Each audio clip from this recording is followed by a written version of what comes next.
अस्सलाम वालेकुम व्यूअर्स, कैसे हैं आप? उम्मीद करती हूँ खैरियत से होंगे। पाक न्यूज़ में मैं आपके साथ फैसलाबाद का आसिफ इशफाक जो कि पतंग की डोर से वफ़ात पा चुका है, उनकी डेथ हो चुकी है, तो उनके भाइयों का जो कहना है आपको दिखाते हैं। ईद के बाद उनकी रबी अव्वल में शादी भी थी जो कि अब वो नहीं हो सकेगी। आपको सारी उनके घर के जो भी हालात हैं, जो भी बातें हैं, जो उन्होंने मीडिया से शेयर की हैं, वो सब हम आपको दिखाते हैं। तो मेरे चैनल को प्लीज़ सब्सक्राइब बेटे की तरह ही पाला, वो मेरा बेटा ही था।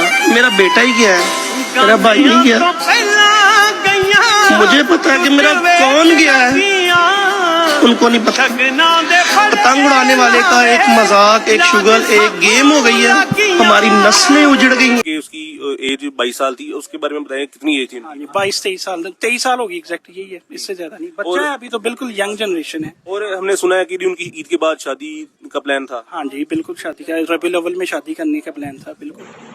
और उसके अलावा जी उन्होंने क्या पढ़ाई कर रहे थे या काम कर रहे थे, उसके बारे में बताएं। उन्होंने बीकॉम क्लियर किया हुआ, बीबीए की तैयारी थी, लेकिन साथ में जॉब कर रहे थे। जॉब सेल्स एग्जीक्यूटिव की कर रहे थे सूसा रोड पे। बहुत अच्छा माशाल्लाह, टॉपर सेल्समैन है अपने शोरूम का, और बहुत प्यार वाला बच्चा था। हमने देखी है वीडियो, माशाल्लाह बड़ी नाइस पर्सनालिटी, डिसेंट पर्सनालिटी है उनकी। ना ही मेरा ख्याल है उन्होंने कोई ऐसी कोई फजूल, माशाल्लाह बड़ी अच्छी पर्सनालिटी है जी। अच्छा, वो और बताएं कि वो जब घर से निकले, वो क्या लास्ट क्या मैसेज दे के निकले थे, मैं क्या करने जा रहा हूँ? लास्ट यही था, वो अपनी वालदा को लेके आया चाचू के घर से, तो अफ्तारी का सामान लेने के लिए गया है। तो नोवल्टी पुल से जब नीचे उतरा तो वो डोर लगी है, तो साथ में मौका ही नहीं मिला। 25-30 सेकंड की बात है, तो अल्लाह के पास वीडियो सबके पास है। बाकी ठीक हो गया।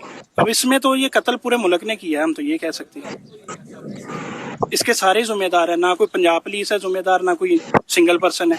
ये तो सब शामिल है जो इस काम में मुलव्वस है, या जहाँ से ये आ रहे हैं डोर, पतंगबाजी, सारा सामान जो ये मंगवा रहे हैं, या जो अप्रूवल दे रहे हैं, या जिनकी सपोर्ट से ये आ रहा है।